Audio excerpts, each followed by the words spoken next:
મગજની માબેન ભાગ 2.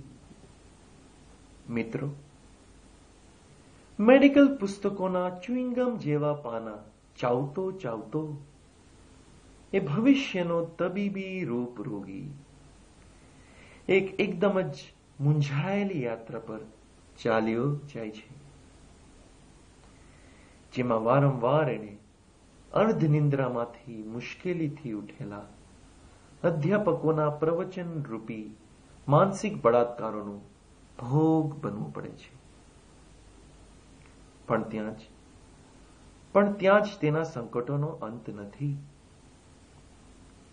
વાડકાપ વર્ગ એટલે કે ડિસેક્શન હોલમાં ઊંડા ડિસેક્શન કરી રહેલા અને નાદાનીના બંધનથી મુક્ત થઈ રહેલા એ બાળકની આંગળી એપિપ્લોઇક ફોરામેનમાં એક સુંદર બાળાની આંગળીને મળે છે, અને તે જ એપિપ્લોઇક ફોરામેનમાં એ બંનેના હૃદય એક બને છે.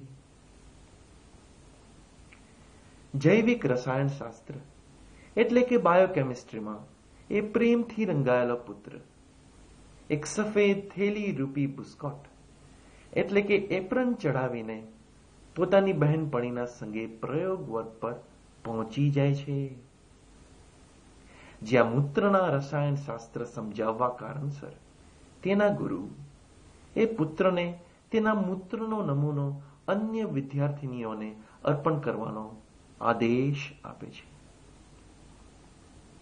આમ જ ગુરુની આજ્ઞાનું પાલન કરનાર એ પુત્ર પોતાના જીવનમાં પ્રથમવાર પ્રેમિકાને પ્રેમ પત્રની જગ્યાએ પ્રેમ મૂત્રની ભેટ આપે છે.